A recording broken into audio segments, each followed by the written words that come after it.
Let us meet our fate, shall we? Welcome to MojoPlays, and today we'll be ranking every Assassin's Creed intro. Seize on us! Which Assassin's Creed intro do you think is the most memorable?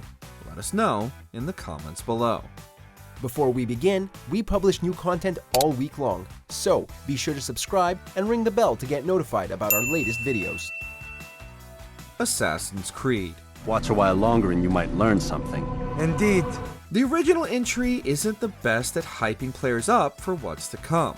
The initial cinematic is largely generic, offering no exposition, and starts things off without cluing us in on what Altair and the Brotherhood are like.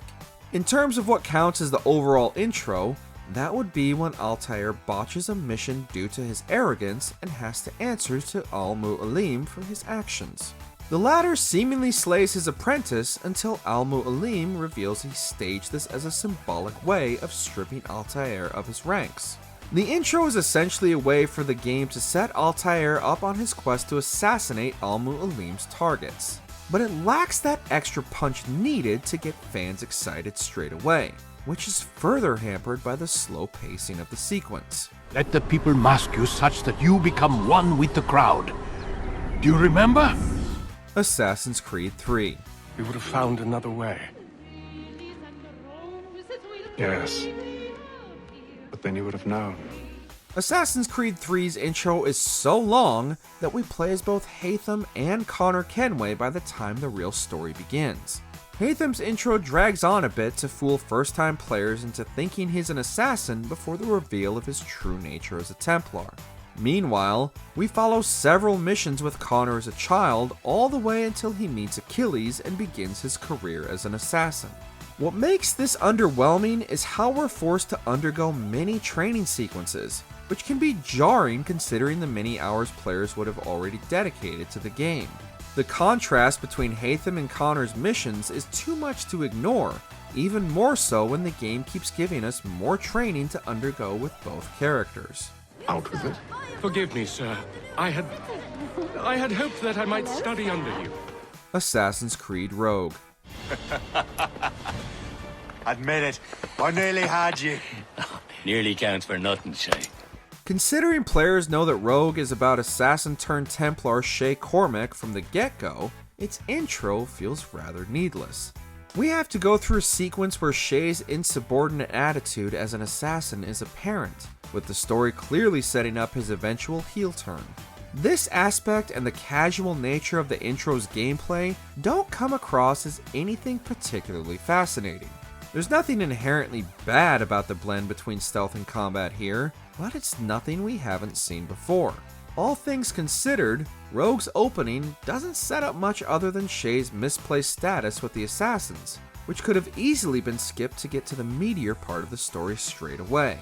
You are always good at your business, Shay. As were you. Tell me, what are you doing inland? Assassin's Creed Revelations.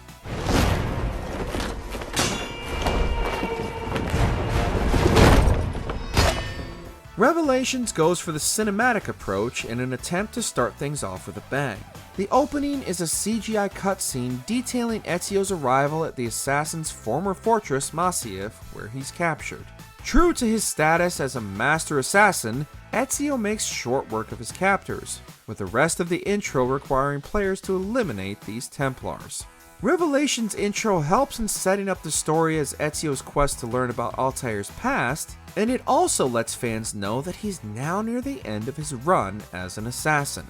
On the other hand, the opening's CGI nature differs a lot from the actual gameplay, where players don't have the finesse that Ezio displayed in the cutscene.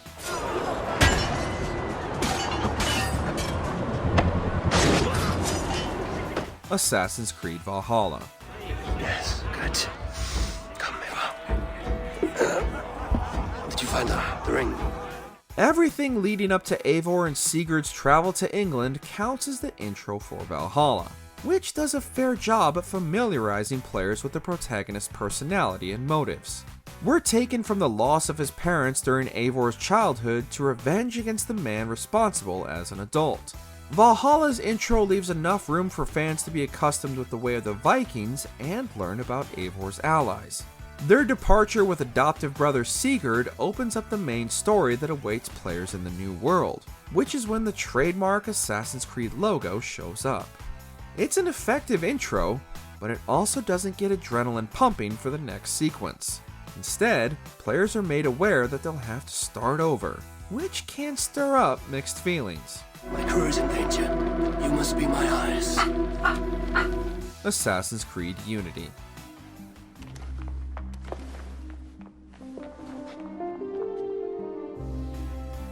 Unity seamlessly begins where Rogue left off, showing the fallout of Shay Cormac's elimination of Arno Dorian's father.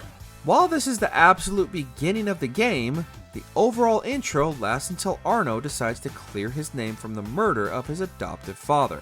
This happens after Arno makes a break for it from prison with assassin Pierre Bellic, with the two men taking a leap of faith away from their pursuers.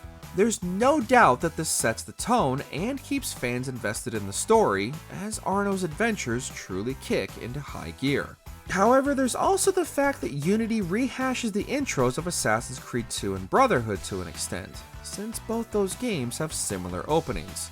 The lack of originality takes some of the impact away, but that doesn't mean Unity's intro doesn't deserve praise for its fast-paced environment. You can't believe I killed Monsieur de la Serre. Your father, he wasn't the man you thought he was. Neither of our fathers were. I know exactly who my father was, Arno. Assassin's Creed 4 Black Flag. How long would you be gone with these privateers? A year, I reckon. 2 at the most. This installment took a creative turn with its intro, as pirate Edward Kenway is shown stumbling into the conflict between the Assassins and Templars. The game begins in an action-packed fashion, throwing players into the heart of a battle as the protagonist has to fight for his life. Edward's slaying of rogue assassin Duncan Walpole gives him the opening to escape the island he's stranded on, inadvertently involving him in an adventure that will change his life. Black Flag's opening tells us everything to know about Edward, from his skills of duplicity to his opportunistic attitude. Gameplay also introduces fans into the Caribbean setting to let them know what to expect. Of course, it's a little too jam-packed with all these elements, which can be a lot to take in for those seeking an easygoing intro.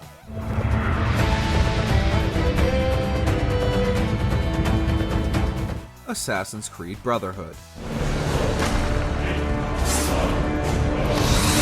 How did you find me?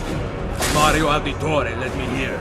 Ezio's story from the previous game continues immediately into Brotherhood, where he has to escape Rome following his clash with Rodrigo Borgia. The title screen reveal is among the franchise's most memorable, as Ezio and Mario's exhilarating escape sequence ends with a leap of faith. But Brotherhood's intro stretches up until Ezio's return to Rome, following the destruction of Monteriggioni and Mario's death. What's great about this is that by the time the game truly begins, we're given all of Ezio's motivations and reasons to hunt down Cesare Borgia. It also brings a balance between action and exploration, as players can spend some time in Monteriggioni before the action-heavy moments kick in. Overall, the intro serves as a bridge between Assassin's Creed 2 and Brotherhood, giving them the time to bid farewell to the former stronghold before Ezio moves to Rome. Go, my son. Destroy them. But remember for whom we assassins fight. Assassin's Creed Syndicate. George, honestly, I've studied the plans of the laboratory and have every route covered. And I've got all I need right here. I'll extend your regards to Ferris. Chat later, George. We've a train to catch. The first sequence in Syndicate serves as the intro for the game, detailing siblings Jacob and Evie's dynamic long enough for fans to know how their personalities work. Most of it is about sneaking into Templar territory to uncover their experiments on the Apple of Eden, which shows the contrasting approaches the brother and sister take for their assassin activities. While that might not be the most thrilling, the intro does a great job at delivering its narrative, as the clashing mentalities between the protagonists become evident. We're given time to understand the duo before they head to London to truly begin their mission of taking down the Templars. With both characters displaying their trademark moves and abilities, fans can decide here which protagonist they prefer for the main portion of the game. Jacob? Is this serious? I'm not doing anything until this gets fixed. Assassin's Creed Odyssey. Can't let this happen! Please, he'll do no harm. He'll help us. He will lead us! Silence! Odyssey opens with a surprising sentimental touch, showing the legendary 300 battle where Leonidas admits to his sadness about leaving his family behind. This is a way for the game to introduce its theme, as protagonist Cassandra's arc is to reunite with her family. In addition to Leonidas' battle sequence, Odyssey's intro also delivers Cassandra's backstory to familiarize her with players before the trademark title screen arrives. Still, there's a mystery surrounding Cassandra and who she's supposed to be, which motivates fans to stay immersed in the intro and beyond. The interactions and banter between Cassandra and her allies helps to humanize her by the time we leave Kefalonia for the rest of Greece. As a result, Odyssey's intro slowly but surely plants all the seeds needed for fans to stick with Cassandra on her journey. Assassin's Creed Origins. Not until all the masked ones' guts lie baking in the sand. God, I have missed you. Bayek is largely seen as the protagonist with the most depth, and this is evident from the opening of Origins. The intro shows Bayek recovering from the lowest point in his life, as he eliminates one of the people responsible for the death of his son. This doubles as a way of introducing players to Origins' combat mechanics, since the game is a striking departure from previous entries. Depicting Bayek as a shell of his former self and consumed by vengeance gets fans into the same mindset as the protagonist. Bayek's interactions with his allies is another way for the game to let players know of his sensitive side, as the character is inherently driven by love. Origins' opening thus simultaneously captures the hero's characterization and eases players into the new gameplay format for the series. It's an ancient blade that killed the tyrant Xerxes. A weapon of justice. Assassin's Creed 2. Afraid to handle things yourself? Your sister seemed quite satisfied with the handling I gave her earlier. Assassin's Creed 2 is about Ezio's progression from a young man who's lost his family into a master assassin, and its intro sets the stage. We follow Ezio during his days as a charming troublemaker before a stunning betrayal causes the deaths of his father and brothers. The initial moments of Ezio's carefree lifestyle offer sequences of gameplay where players learn the ropes where platforming is concerned. Although not overly complex, combat is added for fans to get a feel of the controls to prepare for Ezio's evolution in this department later on. Unlike other Assassin's Creed intros, this one begins with a welcoming atmosphere due to centering around Ezio's family life, providing a perfect contrast in emotions when the protagonist has to fend for himself. The intro reaches its peak when Ezio dons the assassin robes, by which point fans are prepared to see his whole story play out.